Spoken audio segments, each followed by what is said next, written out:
Jadi sifatnya orang Bani Israel itu sudah ada di Al-Quran, sudah dijelaskan lengkap. Di antaranya itu di surat Al-Maidah itu Nabi Musa berkata kepada kaumnya yaitu Bani Israel, ya qaumi dkhulul ardhal muqaddasata allati kataballahu lakum wa la tartaddu ala adbarikum fatanqalibu khasirin. Ketika Nabi Musa berkata kepada kaumnya, memang dijanjikan kaum itu oleh Allah, wahai kaumku, masuklah ke tempat yang dijanjikan Allah, bumi yang disucikan, yaitu pada waktu itu negeri Sam. Negeri Sam. Tapi mereka apa jawabnya? Qalu ya Musa inna fiha qauman jabbari wa inna lan nadkhuluha hatta yakhruju minha fa yakhruju minha fa inna dakhil. Kami tidak akan masuk ke sana Musa. Di sana itu ada kaum-kaum yang besar. Di Jabari itu bukan orang raksasa gitu, orang yang punya watak keras, sombong, ahli maksiat. Nah, mereka mengatakan nggak akan masuk ke sana selama mereka ada di sana. Kalau kaum-kaum itu sudah keluar dari sana, mereka mau masuk ke sana. Kemudian ada kaumnya Nabi Musa, termasuk orang-orang yang takwa. Di Al-Quran, qala rajulani minal ladzina yakhafuna an'amallahu alaihim qulu alaihimul bab fa idza dakhaltumuhu fa innakum dakhilun wa 'alallahi fatawakkal in kuntum mu'minin. Dua orang situ, qala rajulani, itu di Al-Quran memang gak disebutkan. Di sebagian tafsir disebutkan itu namanya Yusa bin Nun dan Kalib. Sedangkan Yusa bin Nun itu nanti akan menjadi penggantinya Nabi Musa dan diangkat oleh Allah menjadi Nabi. Kalau kalian mau lewat jalan situ, dua orang yang bertakwa di antara kaumnya Nabi Musa itu, pasti sampean akan menang. Dan kepada Allah lah kepada Allah lah berserah diri jika kalian ini termasuk orang mukmin. Nah, tapi ya sudah tercatat di Al-Quran tentang waktunya Bani Israel seperti itu. Qalu inna lanadkhulaha abadan madamu fiha fadhab anta wa rabbuka faqatila innaha huna qa'idun. Sudah dijanjikan tanah, tinggal masuk, tinggal memerangi kaum itu, pasti menang. Sesuai dengan arahannya Kalib dan Yusuf. Mereka ada saja, dikasih ini minta ini, dikasih itu minta lagi. Ya itulah wataknya. Bahkan mereka menantang Nabi Musa yang waktunya begitu. Kamu masuk saja sama Tuhanmu, sama Allah. Saya di sini duduk menunggu. Nah, nabinya kan digitukan sama Tuhannya. Loh, kamu dan Allah masuk saja, saya tak tunggu di sini enak-enak loh, bisa kan gitu. Nah itu kan banget kurang ajarnya toh. Sudah diselamatkan oleh Nabi Musa dari perbudakan Fir'aun, dari pengejaran Fir'aun. Mereka sebelumnya itu orang Bani Israel itu anak-anak lakinya kan dibunuh semua. Raja Fir'aun kan punya dukun lah yang menghapuskan kekuasaannya nanti orang anak-anak Bani Israel. Mereka diselamatkan dari itu, tapi mereka nggak bersyukur. Dikasih tanah, tempat, tapi mereka masih kufur, nggak menyukuri.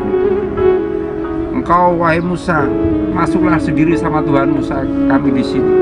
Akhirnya Musa sakit hati berdoa kepada Allah. Qala innila amliku illa nafsi wa akhi fafruq bainana wa bainal qaumil fasiqin. Ya Allah, saya nggak memiliki apapun, nggak punya kekuasaan apapun kecuali pada diri saya dan saudara-saudara saya. Itu orang-orang kaum Bani Israel yang bertakwa, orang-orang Bani Israel yang soleh. Akhirnya Allah menjawab, qala innaha muharramatun alaihim arba'ina sanatayyatihuna fil ard wa la ta'salal qaumil kafirin. Ya wis, jawabnya Allah. maka bumi yang saya janjikan itu haram bagi mereka 40 tahun, selama 40 tahun. Karena Nabi Musa berdoa tadi, bedakanlah mana yang, biar kelihatan mana yang soleh dan mana yang fasik. Akhirnya Allah mengijabi mereka, maka bumi itu haram bagi mereka selama 40 tahun. Dan selama 40 tahun itu mereka muter-muter gak bisa masuk. Mau ke sana kembali lagi ke situ. Jadi berangkatnya ke sini pagi, sorenya kembali ke tempat semula. Itu selama 40 tahun. Akhirnya banyak yang mati, kurang lebih di sebagian kitab tinggal 20 orang. Maka yang bertahan itulah termasuk orang-orang soleh, orang-orang yang takwa. Itulah cara Allah membedakan orang. Kadang dikasih ujian, kadang dikasih sesuatu agar kelihatan. Ya sebelumnya Allah tahu mana yang takwa, mana yang fasik. Tapi ketika dikasih sesuatu ujian, apa itu berupa kenikmatan atau ujian berupa musibah, pasti kelihatan watak dasar seorang. Selama 40 tahun mereka itu mutar-mutar yatihuna fil ardh. Yang tadinya dikejar Fir'aun kurang lebih itu yang dibawa oleh Nabi Musa 600.000, tinggal 20-an orang yang tersisa selain Nabi Musa, Yusha bin Nun dan setelah itu banyak yang mati, entah terus kemana kan itu sudah entah, pokoknya nggak bisa itu ada yang ke negeri seberang, negeri manapun. Makanya ketika para data itu kan bukan orang situ, orang-orang apa ini Israel yang terpencar di belahan Eropa sana. Jadi selama 40 tahun mereka kebunuh banyak yang mati. Dan itulah kelihatan mana fasik dan yang soleh. Dari situ kita melihat watak orang Bani Israel dikasih kenikmatan sama Allah itu, dan juga kelicikan wataknya.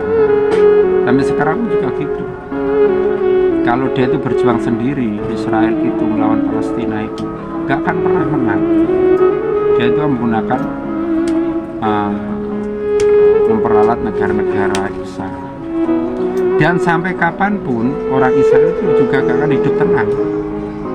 Dan selalu dikelilingi oleh orang-orang yang tidak sepaham dengan orang Israel. Selamanya gitulah yaumil qiyamah. Soalnya semua sudah ada di Quran. Jadi orang Bani Israel itu sudah dijanjikan tanah, loh, dikasih tanah, tapi mereka sendiri seperti itu. Jadi sebetulnya tanah Sam, tanah Palestina itu miliknya Bani Israel, tapi mereka sendiri yang tidak mau. Nah sekarang ingin merebut lagi, itu kan gimana tuh itu? Ya itulah memang wataknya orang itu.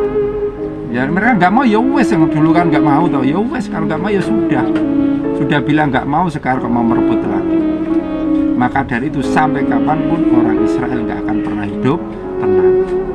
Nanti kalau walaupun ini taruhlah ini Hamas atau itu nggak bisa menang, suatu saat lagi orang Israel menghadapi perang lagi. Taruhlah orang Israel sekarang menang, suatu saat lagi akan menghadapi peperangan lagi. Sampai kapanpun nggak akan pernah tenang. Karena mereka dijanjikan oleh Allah tanah dan mereka tidak mau. Dan sekarang mau merebut tanah yang dijanjikan itu. Makanya dalam Al-Quran, ya qaumit ulul ardhal muqaddasatal lati kataballahu lakum wala tartaddu ala adbarikum fatanqalibu khasirin. Janganlah kamu kembali. Jika kamu kembali, maka kamu akan merugi. Loh, sekarang kan rugi tuh sampai sekarang. Sampai kapanpun mereka nggak akan pernah tenang. Karena apa? Dijanjikan Allah, nggak mau, malah minta lebih, malah menyuruh Nabi Musa dan Allah untuk berperang sendiri. Nah, dari itu kita bisa belajar banyak dari peristiwa.